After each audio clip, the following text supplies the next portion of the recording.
Welcome to English class. Welcome to the last video related to the poem The Tiger, which is written by William Blake. I have already uploaded 2 videos related to the explanation of this poem. This is the last video in which I'll be explaining the 5th and 6th stanza. So you can watch the previous videos if you want to understand the poem again and in a more clear manner. So let's begin the explanation of stanza 5 and stanza 6 in this video. But before we proceed further, let's have a quick summarization of stanza 3rd and stanza 4th, what we studied in our previous video. In the 3rd stanza, the poet, he discusses the physical characteristics of the Almighty Creator, that he is such a powerful one. That's why he has created such a powerful animal, which is very fearful animal as well as very magnificent. He is awestruck by the creation of God. In the next stanza, that was stanza 4, in that the poet, he questions about the steps that is involved in the creation of such a powerful, such a mighty animal, that is the tiger. So he tells that how God has created such a powerful animal.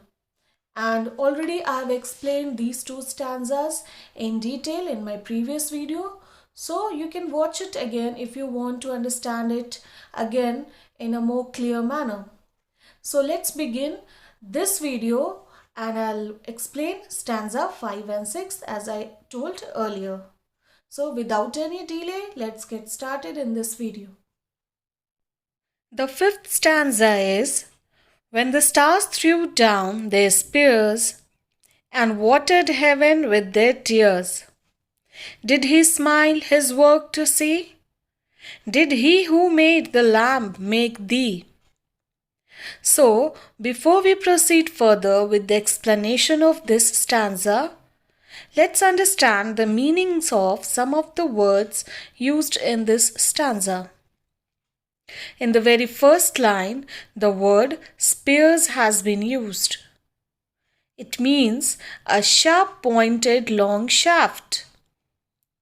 In the last line of this stanza, the word thee has been used, which means you. Now let's understand the meaning of the entire stanza. In this stanza, the poet tends to compare this deadly animal. Now, which deadly animal are we talking about? Yes, the tiger. So, he is comparing the tiger to the lamb, which is very innocent and just quite opposite in the qualities or behavior to the tiger. The poet says that when God created the tiger, the stars, here it means the evil forces, which were in war with him, they were also so frightened by the tiger's sight that they accepted their defeat and threw down their weapons. So, the very first line means this: when the stars threw down their spears. Why? Because they were very frightened by the sight of the tiger. So, even they threw down their weapons. Spear is also a type of weapon. Just now I explained the meaning of this word also. And then what happens? And they made the sky wet with their tears.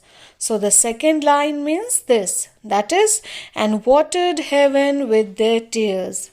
So after throwing the weapons, they started crying and made the sky wet with their tears. Now let's understand the meaning of third line. So the third line is, did he smile his work to see? So in this line, the poet wonders that would God have smiled after creating tiger? So which is his work? Yes, the tiger is one of his work. So would God have smiled after creating tiger? As it was beyond the words for the evil forces. So he thinks again. So in the last line that tells, did he who made the lamb make thee? So the poet thinks again that yes, he is the same who created the lamb, because the lamb is quite innocent and meek, while the tiger is deadly enough to frighten even the Satan. Satan, that is Satan, means over here one of the evil force. Now, so overall, in stanza 5, the poet says that the stars must have cried at the tiger's beauty when he was first made. And he wonders if the God himself smiled and was proud at its creation. He finds it hard to understand how the same God that made a lamb, because both are opposite, isn't it? Just now I said that. So he is very much surprised. He could not understand that how the same God has made a lamb and also on the other side made a tiger, as both of them have just quite opposite qualities and nature that we all know. So this was the meaning of stanza 5. Now let's move over to the meaning of stanza 6. The last stanza is, tiger, tiger burning bright in the forests of the night, what immortal hand or eye dare frame thy fearful symmetry? So what do we see here? That the final stanza, that is the 6th stanza, is a repetition of the first one. The only word which has changed here is dare has been used in the last line instead of could, which has been used in the last line of the first stanza. Now, why this word has changed? Let us see. In the first stanza, the poet seems to be less amazed by the powers of tiger and God. But after going through all the features of the tiger, he wonders that it is only God who can dare to create such an animal. He is the only one who can create one side an animal which is such a fierce, such powerful animal, and on the other side he creates such an innocent and meek animal. So, the main theme of this poem is that the creation and origin. He is amazed about the creations made by God and its power, which is magnificent as well as fearful. So what do we see? That in the last stanza, the poet repeats the ideas of the first stanza. So why does he do that? Because he is impressed at how this God dared to make a tiger. So this was the explanation of the entire poem. I hope the explanation was clear to you all. Now let's understand the rhyming scheme of the poem. Let's understand the rhyming scheme of the poem. The poem has been divided into 6 stanzas having 4 lines each. The rhyming scheme of the poem is AABB. That is of the entire poem.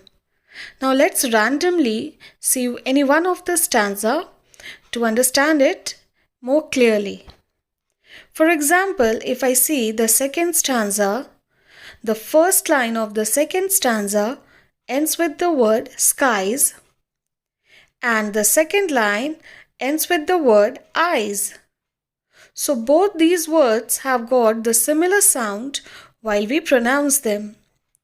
That's why we mark them as A. Now the next line, that is the third line, ends with the word aspire. So can you say me that does it sound similar with the word skies and eyes? No, the word aspire sounds different from the words skies and eyes. That's why we mark the third line as B. Now the last line of the second stanza ends with the word fire.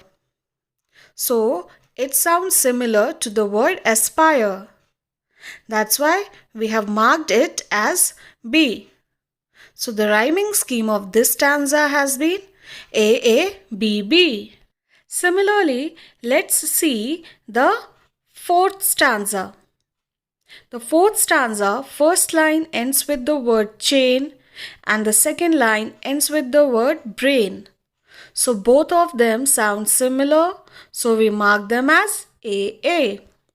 The third line ends with the word grasp, which sounds different from the word chain and brain. That's why instead of marking it as A, we mark it as B. And the last line of this stanza ends with the word clasp, which sounds similar with the word grasp. That's why we mark it as B. So the rhyming scheme of this stanza is A, B. So like this you can find out and test yourself by seeing the rhyming scheme of each and every stanza. So what we will see that in all the stanzas of this poem, the same rhyming scheme is followed. That is A, B. So I want every one of you to once test yourself by finding the rhyming scheme of each stanzas as I have done for two of the stanzas. That is the second stanza and the fourth stanza. Now before ending the video, I would once again like to repeat the theme of this poem. So the theme of this poem is the creation and origin. And the poet is amazed about the creations made by God and its power, which is magnificent as well as fearful. So here we come to the end of the entire explanation of the poem. Here we come to the explanation of entire poem, The Tiger. I hope each video was helpful to you all to understand the entire poem. You can go and watch these videos again and again for your revision. So take care of yourself and keep studying and revising your lessons in your home. Thank you so much for watching the video.